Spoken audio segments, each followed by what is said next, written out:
I want to talk about one of the most divisive films of the year so far, and that's A House of Dynamite. Yeah, I mean, I really enjoyed this film. Yeah. To be honest, and I think Catherine Bigelow is a fantastic director. And it's just like, I think it's exquisitely made. And she's such a great technical filmmaker and just a master at her craft. And I found the movie to be very engaging, edge of my seat thriller. And it's interesting because it's told basically in a triptych from multiple different perspectives, but really 3 acts of like the same events happening. And from different characters' perspectives, all combining into basically 3 movies of the same thing, which I get not everyone vibed with. But for me, I thought it was fantastic. And the ending, I think, was very accurate and kind of correct if you interpret it the right way. Yeah, I thought it was really well done. And Catherine Bigelow is such a great director, and she doesn't make that many films, but when she does, she makes bangers. And I was surprised by the response to it because I thought it was really great. I can see why some people didn't like the ending, but it got a lot of flack for like its cinematography. People were calling it like, oh, I can't believe we're still making 24 movies, and complaining about how the characters are talking to screens. And I was just like, that's what the movie is. This is what these people do for their jobs, and this is, if this situation happens, this is how it's depicted. So I thought the film was a really fantastic and felt authentic depiction of the real world of these people, the people that have these jobs. And like if something like this happens, a missile's heading for this country, like these are the people, these are the situations, these are the rooms of people that are overseeing it. So I thought it was really good, and it got a lot of flack and horrible reviews, but like I thought it was really great. And another Netflix movie that I saw in theaters is Frankenstein. I still haven't seen it. I'm trying to see it this week. I won't spoil anything, but oh my God, it's really one of the best films of the year. It was so amazing, and I saw it at the Egyptian Theater, and they projected on 35mm film, and it's probably it could be the best looking movie of the year. Guillermo del Toro working on a $120 million budget, and you get your money's worth. Like you see some movies where it's like this movie cost $200 million and it just doesn't look good, and then you see what he did with $120 million. He made it look like the most extravagant, beautiful made movie in years, because the artisan, the craftspeople, the costumes, the set design, these sets are gigantic. Oh my God. And I gotta say, man, I've not seen Jacob Elordi in many things. I think it was just Saltburn I've seen him in, and he really impressed me as the creature and as the monster. He did an outstanding job, and honestly, he's a scene stealer in the movie. I can't wait to check it out. I saw this is a movie chat episode, by the way. Yeah, we're just going to chat about movies. I saw E.T. the Extraterrestrial at the Academy Museum. Probably the 20th time I've seen the film. And the last time I saw it was its 40th anniversary re-release for IMAX. I think it was 2 years ago. Mm-hmm. We saw it at City Walk in that theater. Oh my goodness, the fucking screen is 80 feet tall, it feels like. That was an incredible experience. And then it was, again, I cried 3 times. It's the best viewing experience I've had this year. Waiting in line. Huh? Waiting in line. No. I got chicken tendies before, though. But no, I did the museum, which was fun. But 2025, I've seen so many great movies, but still, I think E.T. in theaters is the best viewing experience I've had. It's that special of a film. It's incredible. It's magical. It's the power of cinema. And, we'll never, ever, ever get movies even close to this. And something happened the last 10 years. Movies changed a lot. We talk about it pretty often. Around 2015, 2016. Some movies just don't feel the same. Corporate oversight, man. They look the same. They don't feel the same. Of course, we have outliers that are fantastic. But we'll never get an E.T. ever again. No way. Especially, I think there are so many things in it that aren't politically correct that you can't do today for studios that they wouldn't do in a film, especially of this scale. But man, this movie's amazing, absolutely amazing. And I see new things in it every time I watch it. It's just stunning filmmaking, beautiful, just like figuring shit out at the time when the technology wasn't, figured out yet to do some of these shots, especially the bicycles flying through the air in front of the moon, in front of the sunsets, like stuff like that. You're watching on a big screen. You're like, you can see mistakes, but you can see like the handlebars are cut out from the blue screens because it wasn't perfect yet, but it still works.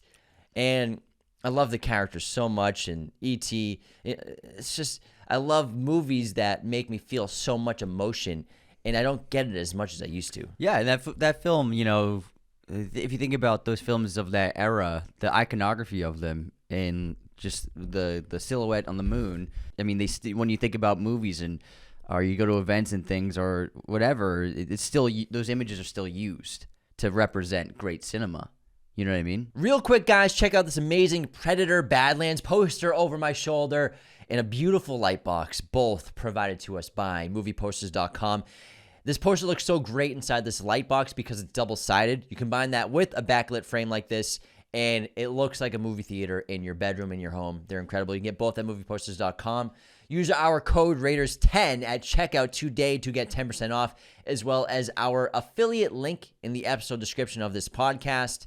Movieposters.com, the best place to get your posters today. And I always think rewatchability for me is something that's missing these days. There's a lot of movies I'll watch over and over again from the past that I've seen a million times.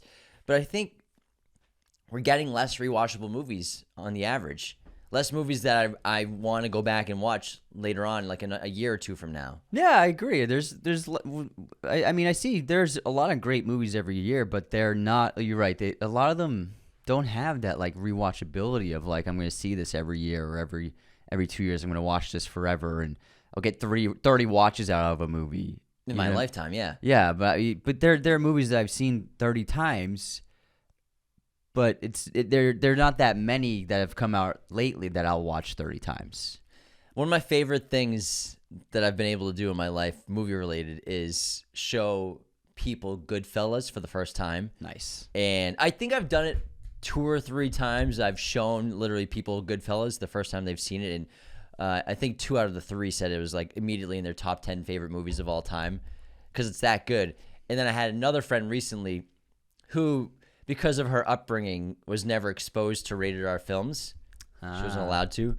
And she's great. She's a stunty. And she hit me up. She's like, hey, I need you to curate me a list of rated R movies. And I'm like, you came to the right fucking place. I'm going to mold you into a cinephile. E.T. No. Rated R movies. And so the first thing on the list that I gave her to watch was Goodfellas. Top of the list, Goodfellas. But then there's so many other great ones that I gave. Mm-hmm. I'll read out the list right now because it's actually... Let's hear James's R-rated movie list. And this was just off the top of my head for like absolute bangers. So it's Goodfellas, Alien, The Matrix, Die Hard, Heat, Kill Bill Volumes 1 and 2, The Shawshank Redemption, Prisoners, Old Boy, Fight Club 7, Terminator 1 and 2, Gladiator, The Departed, Blue is the Warmest Color, Whiplash, Memento, The Usual Suspects, Inglourious Bastards, Braveheart, Eternal Sunshine of the Spotless Mind. So that's just to get them started. Great list. Man, they didn't watch anything growing up. They didn't no rated R films in their life, like ever. Wow. They grew up Mormon in Utah, and so, but now they're in their 20s and trying to explore. They're exposing themselves. They're to the rated world. R curious, and so. But I was like, when I put the list together, I'm like, here's a list. It's a little bit of everything, and I'll make a more list once you get through these. But I'm like, you have to watch Goodfellas first. Mm-hmm. It has to be the first one you watch. I wanted to throw her in the deep end right away, and I'm like, I also sent her a voice memo. I'm like, but this is also really important. I need you to do me a favor, and when you watch Goodfellas, just try not to go on your phone. Put it away if you can. I understand most people are on their phones when they're watching movies at home. It is what it is. But I'm like, you got to watch this movie without looking at your phone. And then she watched it. She fucking loved it, and she sent me a voice note. She's like, I didn't even want to go on my phone. She's like, I was so locked in. And she's like, my plan was I was going to watch it for 30 minutes, take a break, and go do some work on my car, then come back and watch it again. And she's like, I didn't even want to do that. I just couldn't stop watching, and she didn't look at her phone once. Yeah, that's one of those films man, you changed their lives. Probably. Changed their life, man. So I'm going to curate them into just an incredible film lover. There's something, like when you start dating someone and they haven't seen as many films as you, I do enjoy recommending films. And then they recommend films so there's like a back and forth. So my lady and I have done that. She's shown me films that she loved that I ended up really liking, and then vice versa. But I think,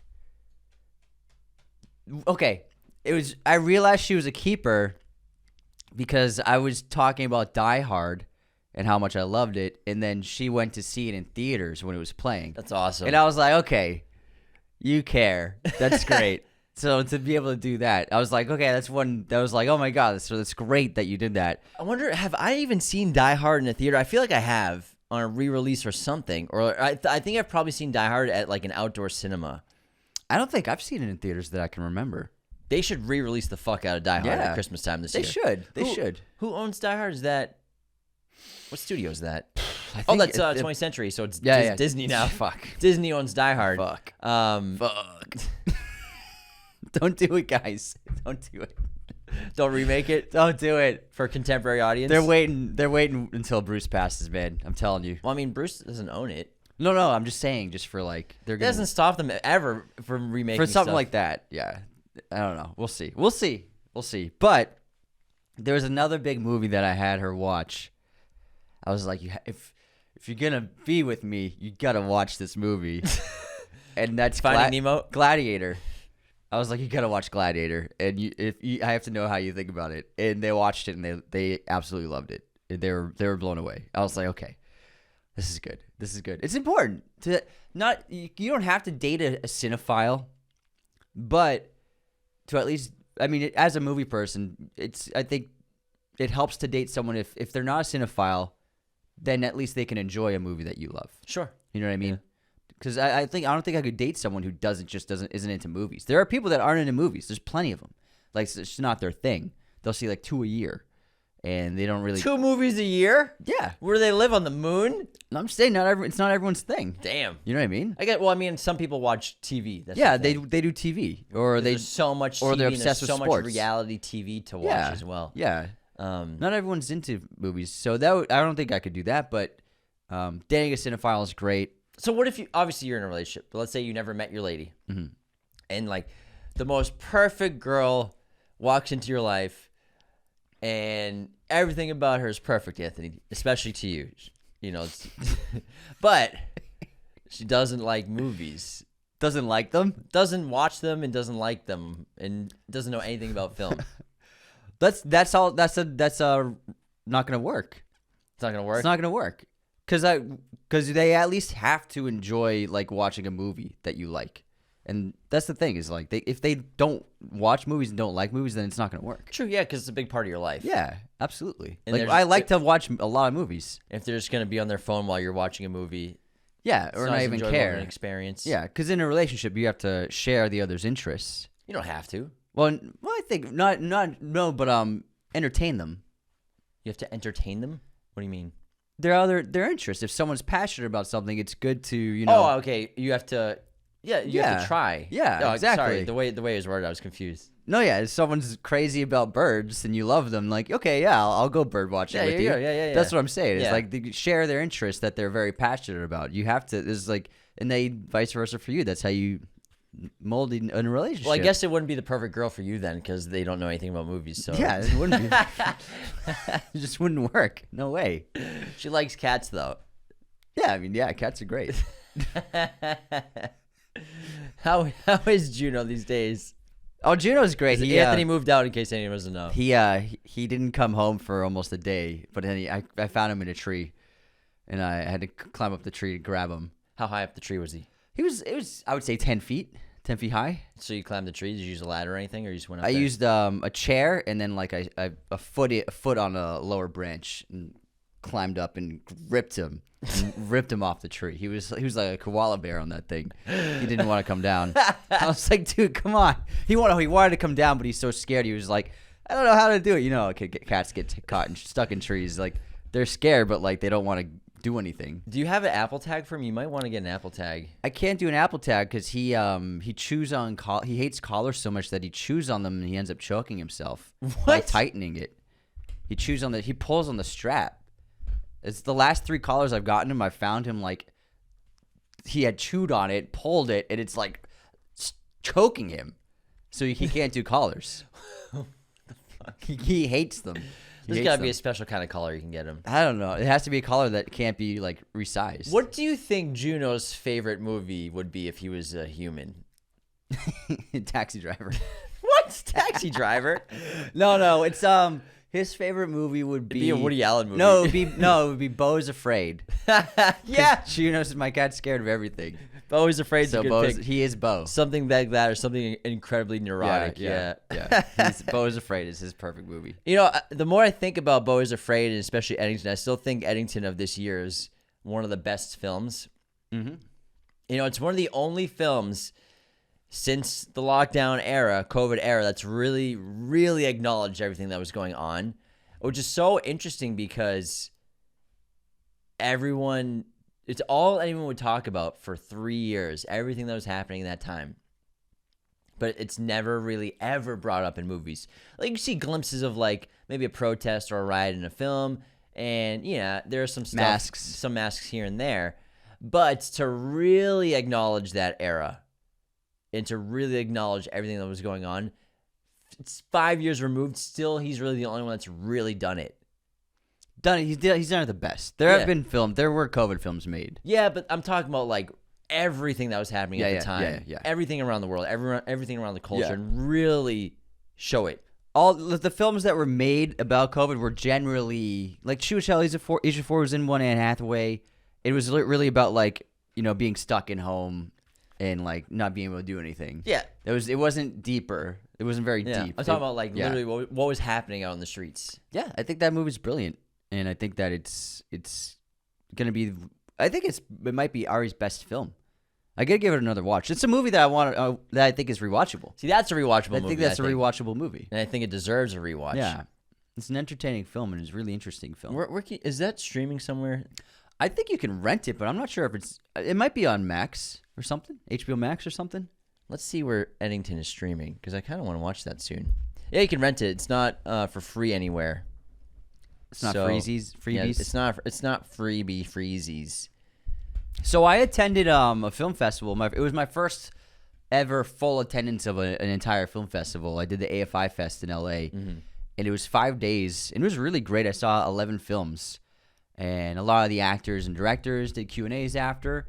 And it was really a fantastic experience. I loved it. I saw great films, and Laura Dern, I saw 2 nights in a row at the Q&As, and then Will Arnett, George Clooney, like all these great filmmakers and actors. Kristen Stewart did a Q&A for her film Chronology of Water.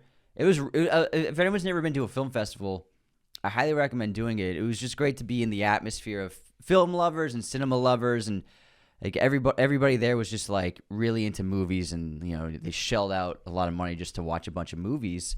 It's a cool experience. It wears you out because it's 5 days of movies, and you basically, with my pass, I could see any movie I wanted. So I selected 11 throughout the entire 5-day schedule, but like you're spending like all day there because you have to get there early for lining up, and then so it's not assigned seating though. Not assigned sitting. Yeah. So yeah, you want to get there. You want to get early so you can get a good seat. Good old days. Yeah. And then you'll see your film, and then there's like a 3-hour window until the next film that you see.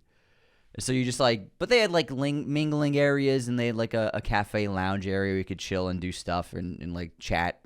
And then you see another film. So it was like it's like a marathon, and I learned, and I had been told this. People have told me make sure you eat real food. Because like always there's popcorn and hot dogs and bro, nachos. like when we did Focus Fest, yeah, I was eating Sour Patch Kids and popcorn and sliders like all day. And I didn't take that advice to heart the first 2 days, and I ate popcorn 3 times and a hot dog, and at the end of the second day my stomach hurt so bad. I was like, I felt awful. And then after that, I was like meal prepping and bringing some food and stuff. And then I was like eating like a normal person. I found a Mediterranean restaurant. It was in the Ovation Mall in Hollywood, where the TCL is. I kept going to the Mediterranean place. I was just getting like hummus and like I got like a lamb wrap, stuff like that, like actual food, which really helps sustain you for like, because sometimes I was there for like 8 hours. Sometimes there was one day I was there for like 12 hours, just there for like the entire day. It's exhausting when you sit and watch 3 movies in one day, 4 movies in one day. But it was a great experience. You have to love movies to do it. You have to really like, that needs to be your thing. But it was also cool because like it was also, you could buy tickets if you didn't want a pass. You could buy like a ticket to a film. It was pretty pricey. It was like $30 per ticket, but You get to see it before anyone else. And it was really interesting. A lot of the films I saw, nothing had been released for them. No trailers. Really, this is like the stage where they've just dropped a still. Jay Kelly had a trailer. But like I saw a bunch of films. All that's been released is just a still of these movies. Like the first photo they choose to put out there on the internet. Not even posters. So it was really fascinating to like walk in completely blind for these films. Like I had no idea what to expect from any of the films, except for like a couple of filmmakers I knew of. Like I saw Jim Jarmusch's new film. You kind of know what you're getting with the Jim Jarmusch movie. But I saw a bunch of movies and I was like, all right, this sounds cool from the synopsis and the image.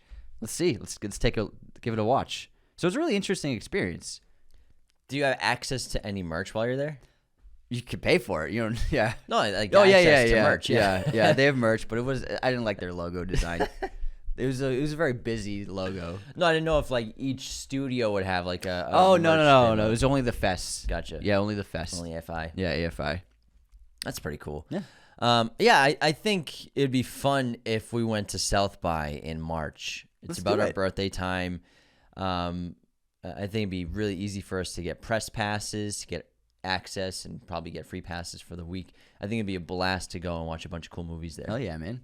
I think we should totally do that. Yeah, I love going to Austin. I mean, why not? We haven't been to Austin in 10 years. It's been a while. Texas is fun, man. Austin's a really cool city. It's a good time, and I've never been to South by, and that's just a festival that I've always wanted to go to. It's supposed to be a lot of fun.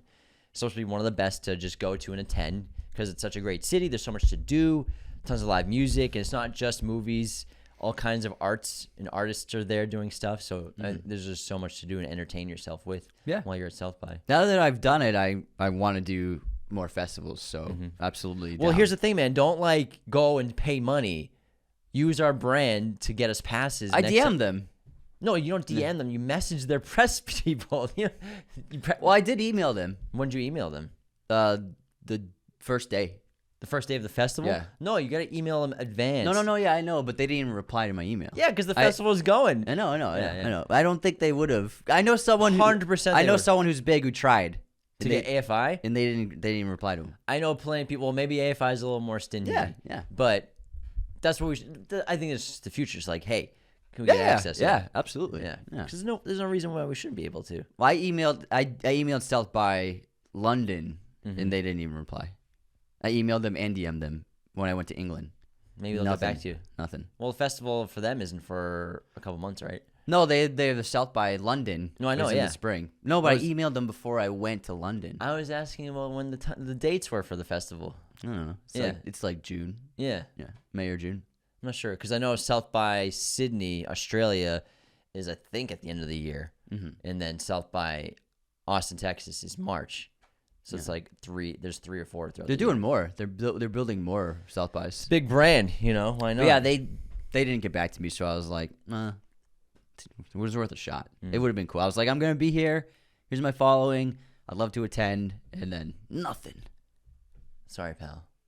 Speaking of Taxi Driver, though, I was looking the other day at the before and after. So obviously, the finale of Travis saving Iris from the apartment, the blood splattered, the bloody finale of him taking those guys out and shooting them, and all the drama that Scorsese had to deal with the MPAA to get an R rating versus NC-17.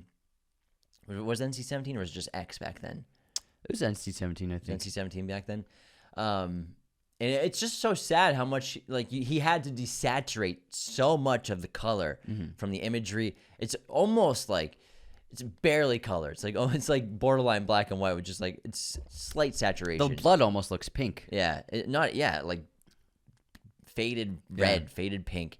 It's still, but that's how great that movie is. Even though they had to fuck with his great finale, it's still a brilliant ending to the movie. But man, I can only imagine what he was going through at the time to have to deal with that. This is obviously he didn't know it was going to be a masterpiece. I'm sure. I don't think many directors know they're making a masterpiece, probably, but it's obviously so important to him. But it's crazy how much it's changed. Rating systems and what audiences are used to. But and then you watch the scene, it's not that bad in terms of the violence. Yeah, it's violent and it is violent for the time. But man, it's it's crazy when you look at what he had to do back then. It's just the side by side images are just, it's like a different movie. Yeah, I want to watch the Scorsese documentary on Apple. I might watch it this week. I've heard it's great. I think that because he's such a icon now and so successful and the director of our time, and everybody loves him now. Yeah. I don't think everybody realizes how controversial he was as a director for so long, and how difficult it was for him to get his movies made. Still is difficult because he always makes challenging films. Taxi Driver being one of them. Last Temptation of Christ was probably the most controversial film of the 1990s.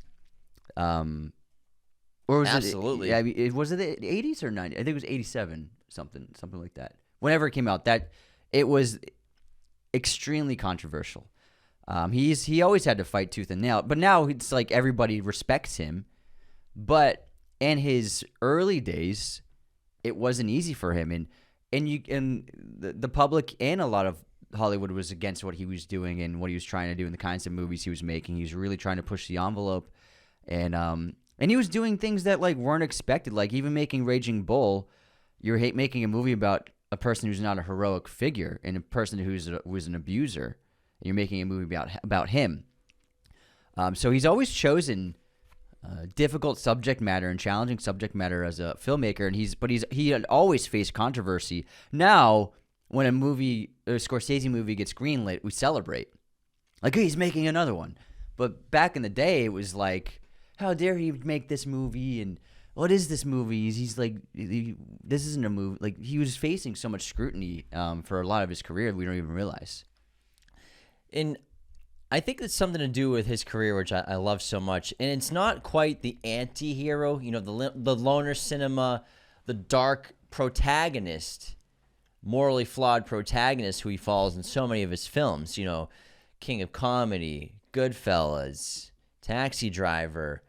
Really interesting characters who do terrible things, do bad things, or even they're just twisted or demented or they're haunted, like Nick Cage in Bringing Out the Dead. Really interesting, not quite anti-heroes, but dark protagonists, which is why I've always, and I think Nightcrawler has been just such a great film that's so timeless, is because it's one of the few movies this century for me that really feel like that era of the protagonist who's not a good person, but you can't help but watch, but you really need a brave filmmaker to have the cojones to tell the story for the audience, and you have to rely on the audience to not think you're promoting terrible things, because audience reactions to movies now, if you have a bad character doing terrible things, audiences are, so this is what you're trying to promote. You believe this.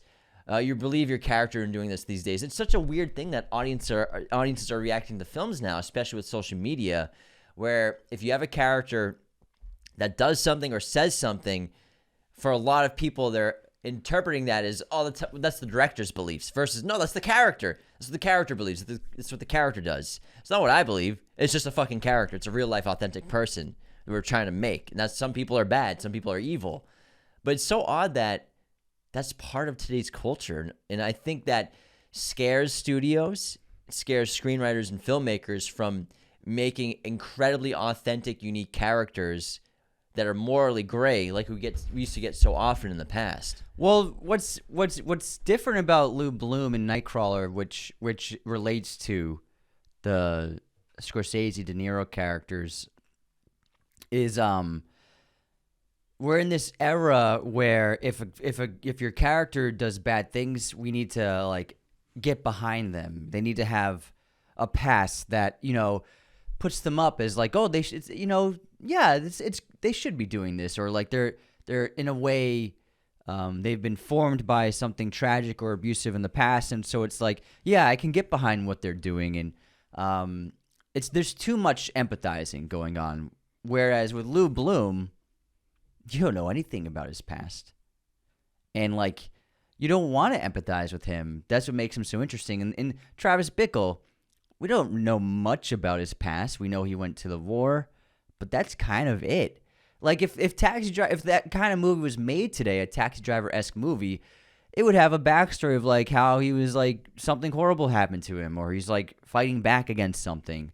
There's this like need to always make the morally great character defendable too much, like way too more. Justify their actions. Justify the actions, and I think it takes away from the mystery that those characters have, which makes them so resonant. Like everybody loves Nightcrawler, and that's become one of the cult movies of the last 20 years, and that movie is just going to be there's the following and the love for that movie. It's because of the character.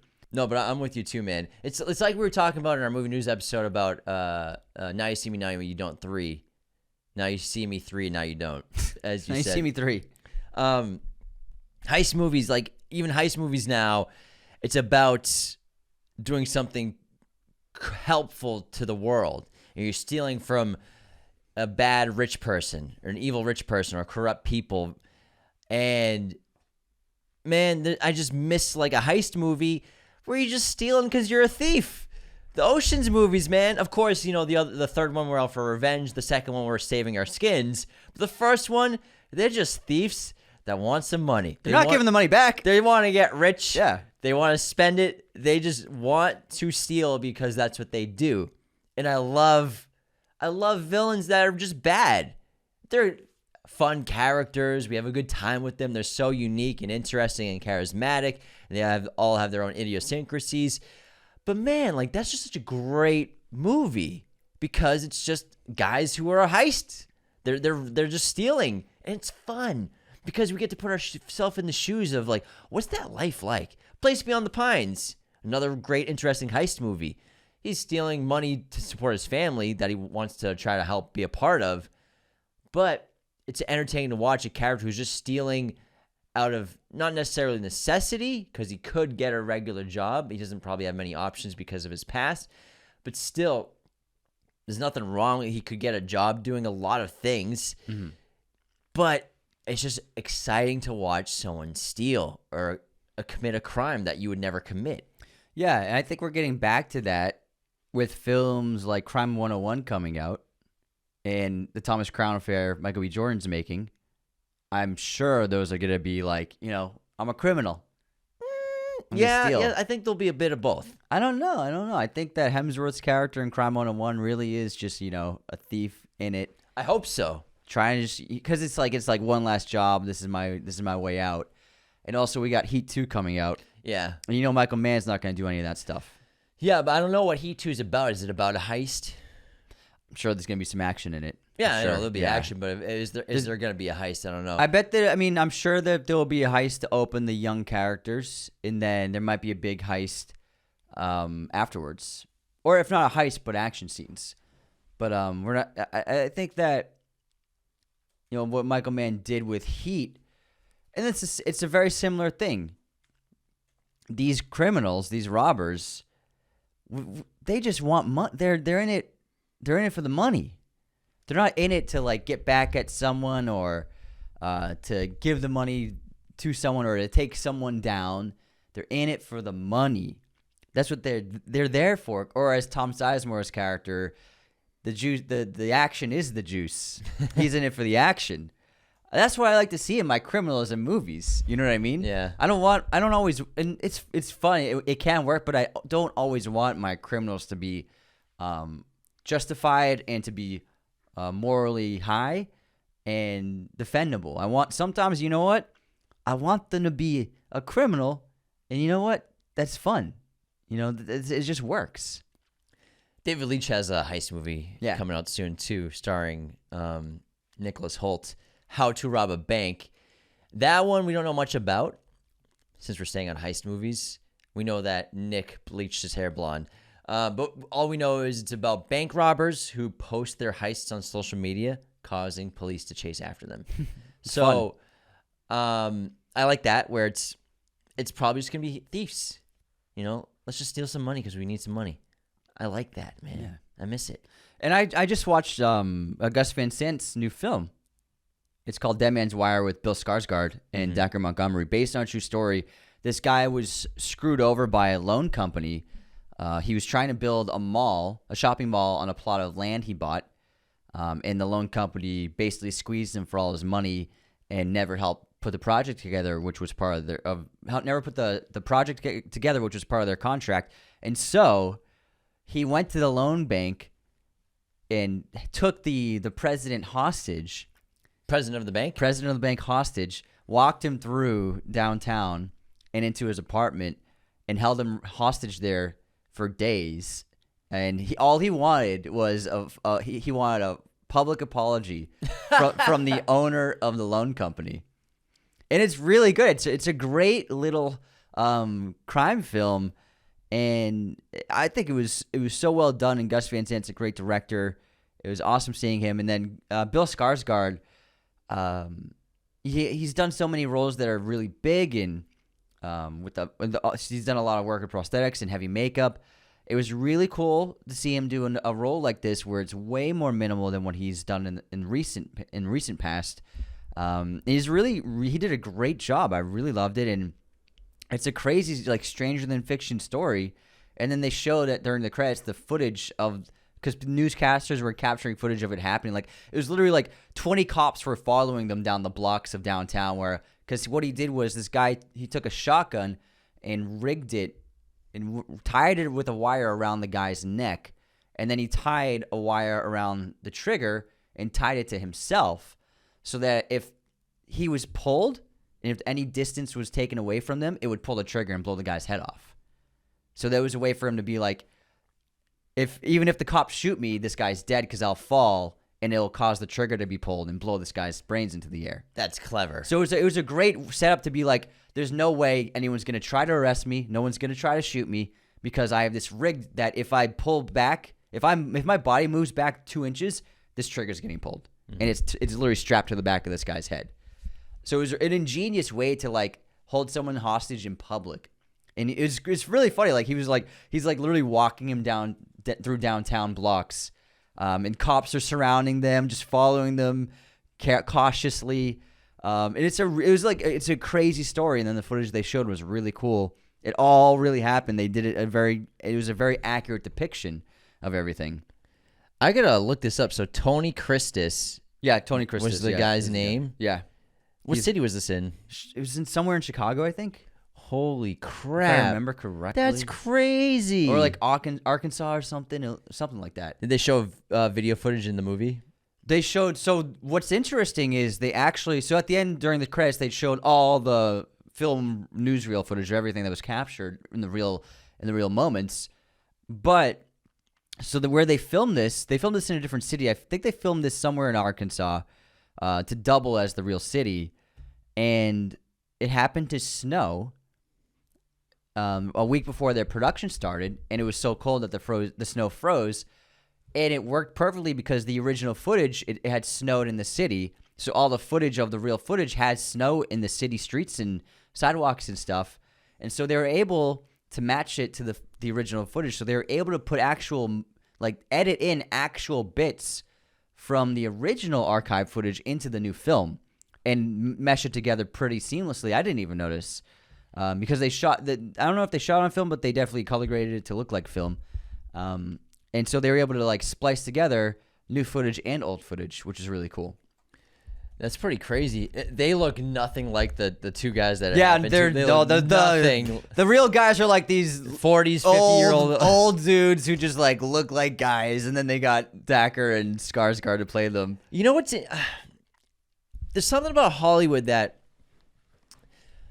We kind of talk about it often. You know, casting's been odd lately. I think when we saw, we were watching Pluribus, the world premiere, and I think the castings were fantastic. You know, everyone looks like they fit their character so well. I think great casting goes a long way and makes movies timeless. But I think we're in an era where we talk about it a lot.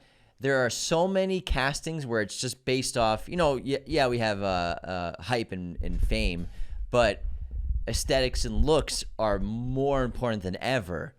And I think there are less ordinary looking people in movies these days, which kind of hurts a lot of films. And it's just odd sometimes when you take really attractive actors and you try to make them look as ugly as possible or as ordinary as possible with, like, terrible hairlines and makeup and prosthetics. They gave Dacker a really big receding hairline. That's what I mean. Film. Like, you have this he's a hot guy. Daker's hot. He's a heartthrob.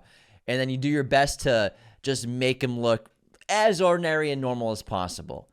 And sometimes it works, but it sometimes takes me out of it. And I that's why I love older cinema as well. I love because casting was based off really just the best person for the role. Gene Hackman. Sure. I mean, yeah, absolutely. Richard Dreyfuss. Yeah, great examples.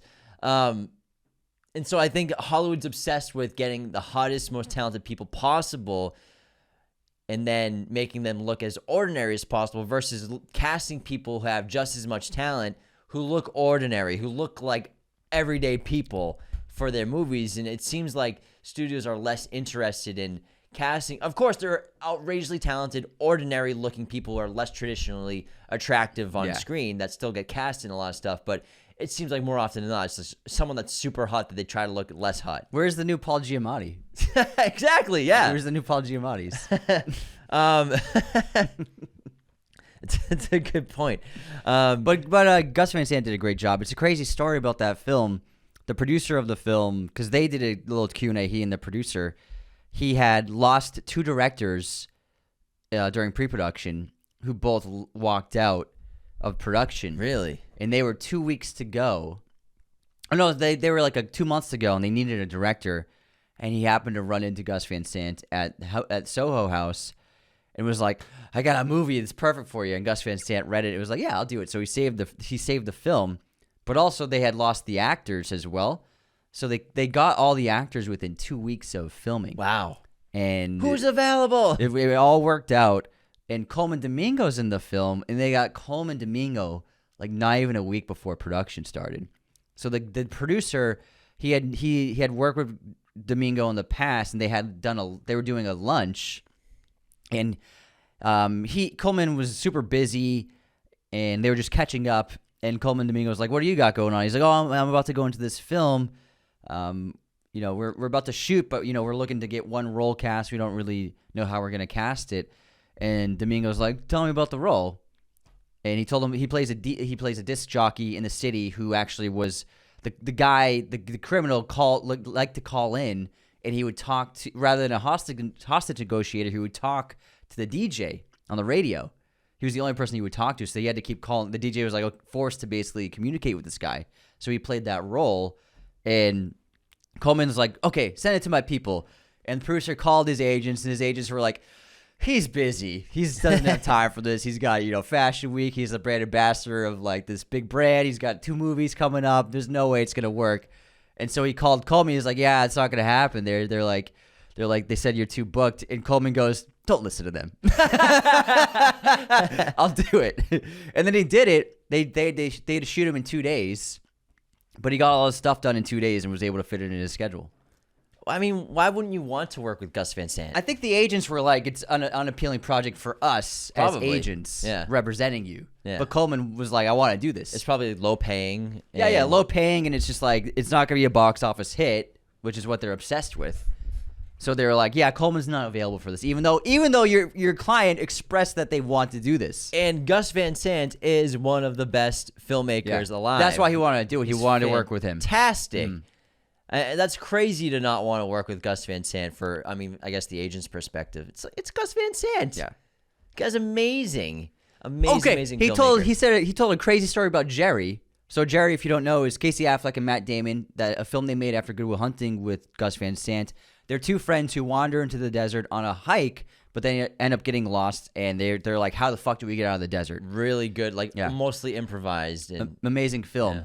Gus Van Sant his goal was to get funding without telling anybody what the movie was about.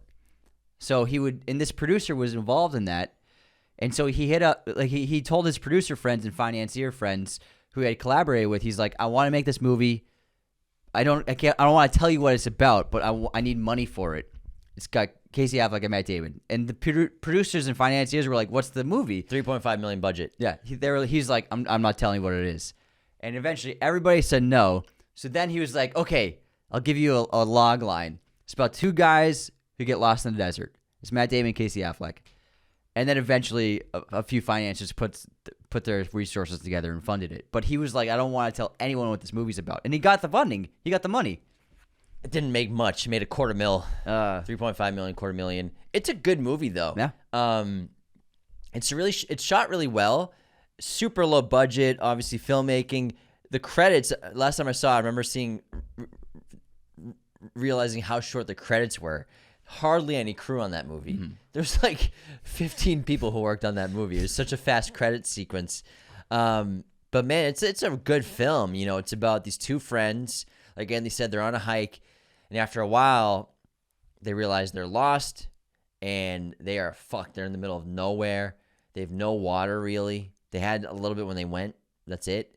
They're trying to find their way. It's a very meditative film, and there's some really interesting sequences. It's got such a great ending, though, too. I won't spoil it because it's a real shocker, but it's a really heartbreaking ending and tragic.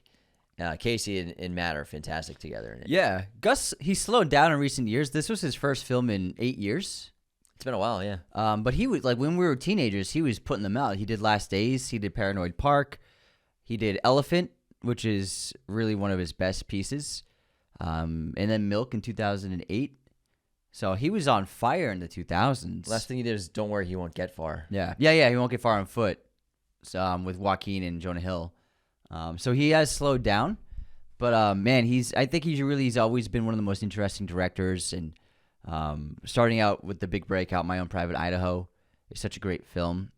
But Good Will Hunting, it really is. I really believe, and it's not just 'cause we're from Boston. I really believe Good Will Hunting is one of the best films ever made in American cinema. I think from the screenplay, it's top 50, easy. Yeah. Top 50. Screenplay, acting, the directing, the music. Like it's one of those movies where it's one of those movies where everything about it is perfect. Like every shot, every moment, every acting beat, every flourish of music or song choice, where the story goes. It really is a perfect film. And in his career, it's just like to be able to be like to be able to like say that you made a movie like that, it's just incredible. It's a special film, you know. We talked about it so glowingly when we did our episode on it, and I loved watching. That's a rewatch any day of the week, anytime. I'll watch Good Will Hunting, no brainer, like no hesitation. Oh, you want to watch Good Will Hunting? Sure, let's pop it in. Yeah, it's fucking. But great. Like, how many movies this year came out that I'm like, oh yeah, let's watch it. Yeah, maybe 5. I love Good Will Hunting so much. He's had such an interesting career. He's like very much a European filmmaker in America. Yeah. Very much. Yeah. You know, a lot of his styles, not all of his movies have the same style or tone, but a lot of his low budget films feel like, you know, indie films from Europe. But then he has really interesting career choices where he makes the Psycho remake, shot for shot, basically, with Vince Vaughn, which was a really interesting thing to do. And I remember watching it and thinking it was pretty good at the time when it came out, back when we were kids. I want to give that a rewatch. It got a lot of backlash. Because this came out in 1998. With Anne Hathaway. Yeah, I remember, Vince Vaughn, Anne Hathaway, Julianne Moore, Viggo Mortensen, William H. Macy, Rita Wilson. Oh, my God. Philip Baker Hall, Robert Forster. Crazy cast. Wow. Crazy, crazy cast. I'd be curious to revisit it as well, honestly. Because I remember liking it. Yeah. But I was a kid. I wasn't like a cinephile yet. Yeah. I wouldn't be interested. It's an interesting experiment. It's the only film that I think of its kind to be a shot-for-shot remake purposely of another film. I mean, I guess you could argue that Funny Games is pretty close, but I don't think it's exactly like as exactly on the point. Yeah, I don't know if it's probably not shot-for-shot, but it's pretty fucking close. Yeah, because it's scene-for-scene remake. Mm-hmm. We'll see, but it was an interesting experiment to do, you know. I kind of want to rewatch it. I think Vince killed it. Literally. Vince a good actor. He's good. He's really good. He was arguably one of the biggest stars alive in the 2000s. For 5 years. Yeah. Because of Wedding Crashers, man. He was and old school Wedding Crashers. Yeah, man. And then The Breakup. You still got to watch The Breakup, man. Oh, yeah. I'm trying to get you to watch that for years now. Oh, yeah. I really like it. It's really funny. It's sharp. It's clever. Mm-hmm. It's a clever script. Really well directed. I think The Breakup's a really good movie. He's a cool guy. Yeah, and breakup movies are tough. They're tough because, of course, when you're making a breakup film, you're gonna make people emotional while they watch it. They're gonna see things in the movie that they connect with and bring up bad memories. It's like a risky, I think, movie to make, but if you do it well, you make it relatable in the right ways, keep it entertaining, and do something unique with it. Like Eternal Sunshine of the Spotless Mind, it might be the most unique and maybe the best breakup movie of all time. But I think The Breakup is genuinely like a really solid movie, and I think you gotta check it out. It's really fun. It's really it's really relatable in terms of the dynamic of what happens, especially if you live with someone and you break up, how tough it is. And I can't recommend it enough, man. You know what I can't recommend enough is Vince Vaughn's movie Nonas. Yeah. He told me. You gotta watch it. I almost watched it last time I was on a plane. You gotta watch it. It's on Netflix, and it's a great Italian and American movie. It's about this guy. He's an Italian American, lived in like New York. Really, is it Jersey? Probably Jersey. And his mom passes away, and so he decides to start an Italian restaurant, and he wants all the cooks to be actual nonnas.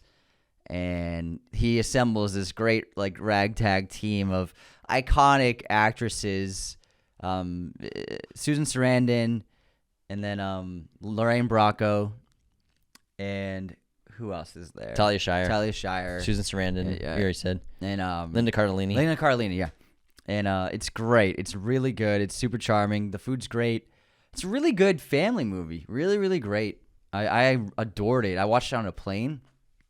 And I was like, it's exactly what I need, because I was miserable on the plane. I think I was 8 hours in, and I was like, fuck. And I put this on, and it just cheered me up. Make you feel great. warm and fuzzy inside? Yeah, it did. It was really good, and he's great in it. He's really, really good in it. It gets pretty emotional, and because he's dealing with loss and life, and I think they knocked it out of the park. It's honestly one of my favorite movies I've seen on Netflix for a long time. I'm going to have to You watch gotta it. watch I just it. put it on my watch list. As an Italian American, you're going to lose your shit. It's great. They captured it really well. Should I get some Italian food while I watch it? Get some Italian food. Get a little like eggplant parmesan and a glass of wine, and watch Nonas, man. It's great. Eggplant parmesan. Maybe I will. No, It's crazy seeing Lorraine Bracco, and I was just like, oh my God, every time I see her, it's Karen. Karen's a great character. You know, whenever people talk about like all-time great female characters, Karen never makes the list. Yeah. And I think Karen Hill from Goodfellas is an incredible character. And I think she gets a lot of wrong interpretations of what that character is and who she is. I think she's a really unique character who goes through immense transformations and has a huge, juicy portion of the film as well. And again, she's one of the, when we brought up multiple times when we talk about Goodfellas, she's the only other character in the movie that gets narration and gets voiceover. I love when it switches to her. Yeah. It's great. It's important. Yeah. She seems like a real person, an authentic person. You know what I mean? I think she's a terrific character. One of my favorite in Scorsese's entire filmography. Oh yeah, Karen's great. His characters are always authentic. It's so important. But yeah, man, watch Nonas. She's very funny in it. Very funny. She's great. I mean, she's great in Sopranos too, man. Yeah. She's incredible. Her and Gandolfini going back to back. I think I never watched Better Call Saul. I want to now. But I imagine that Ray and Bob had a similar chemistry on the show because they were both the two leads of that show eventually after like the first season. And she's so great in Pluribus. She's terrific in that show, and I'm looking forward. Oh yeah, we met Vince Gilligan. Yeah, we met Vince Gilligan last night. Yeah. He's a really nice guy. Yeah, we took a photo with him. Yeah. He was very gracious, and he was like, he seemed to like want to keep hanging out with us. Yeah, he's a cool guy. A really, really nice. The photo we took with him, it looks like we're like old friends. Yeah, so with the bros. He was putting down the whiskey, man. It's a big night. It was funny as we were walking up. One of his handlers took his empty glass and gave him another glass of scotch. Just rocking, man. Filling him up. It was great. I like going to premieres and events. For the most part, obviously they're very time consuming. Like we're there from like 4 to midnight. You know what I mean? It's a long time.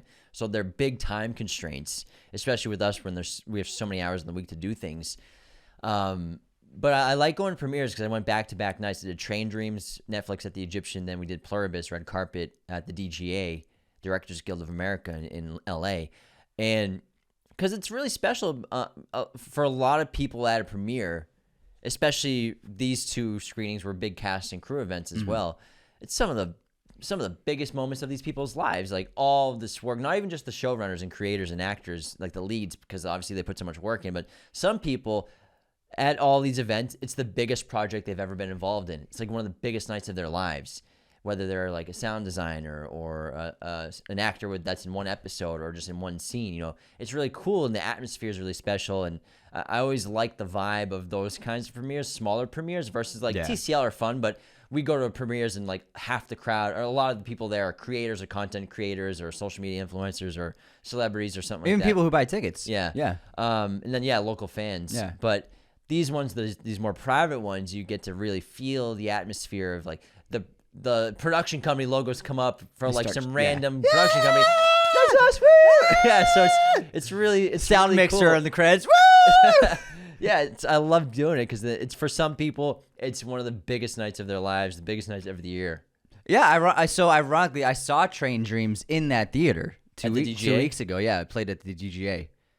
So it was ironic going back to that. It's the day after you saw Train Dreams. So but I saw Train Dreams at the Egyptian, and we saw Pluribus at the DGA. It's cool being at the DGA. Such great theaters, man. They really nice. both sound incredible. The Egyptian sounds so good. Yeah. Oh my. Sound system there is The incredible. Splat score from Frankenstein was insane. I think it might be the best thing he's done in like 10 years. Splat. It's insane. It's like Grand Budapest level good.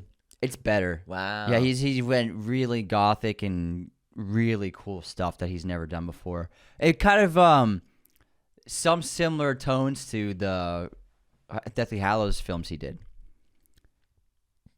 Okay. Yeah, it's one of my favorite scores of the year. They've dropped one track and I played it like 20 times in a row. But I'm just waiting for them to drop the whole album. I'm waiting. I love the Splat. Can't wait to check him out.